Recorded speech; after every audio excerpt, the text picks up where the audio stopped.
આજે આપણે બનાવવાના છીએ ખજૂર પાક। બનાવવા માટે એક કડાઈમાં થોડું ઘી લઈ લઈશું, ત્યાર પછી બદામ નાખી દઈશું, આપણે કાજુ લઈ લઈશું, થોડી ખસખસ લઈ લઈશું,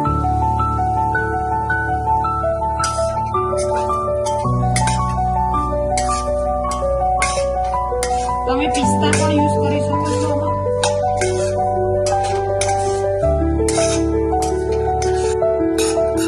આપણા ડ્રાય ફ્રૂટ્સ હવે એક કટોરીમાં લઈ લઈશું।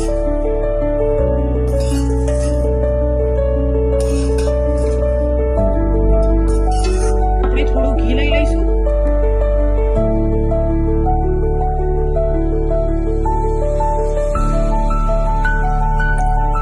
ત્યાર પછી એમાં આપણે ખજૂર એડ કરી દઈશું। ખજૂર આપણે પોચો ખજૂર લેવાનો છે, અને જો કાઠો ખજૂર હોય તો આપણે ક્રશ કરી દેવાનું છે એને।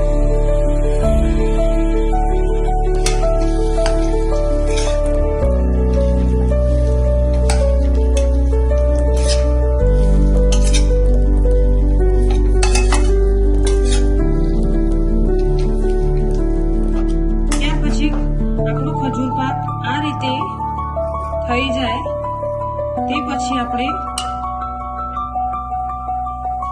એમાં ટોપરાનું છીણ એડ કરીશું,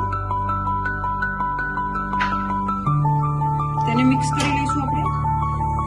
ત્યાર પછી આપણે ડ્રાયફ્રૂટ એડ કરી શકો છો, તમે ડ્રાયફ્રૂટ વધારે પણ નાખી શકો છો।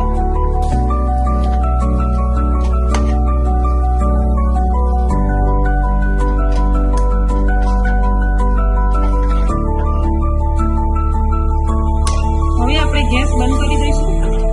ખજૂર પાકને મેં ગોળ રીતે કર્યો છે, તમે ચોરસ કટ બી કરી શકો છો। બધા ગોળ તૈયાર થઈ જાય ત્યાં પછી એક બાઉલમાં આપણે ટોપરાનું છીણ અને ખસખસ એડ કરી દઈશું। પછી આપણે ખજૂર પાકને આમાં એડ કરી દઈશું, થઈ જાય ત્યાં પછી આપણા ખજૂર પાક તૈયાર છે। ત્યાર પછી આપણો ખજૂર પાક રેડી છે।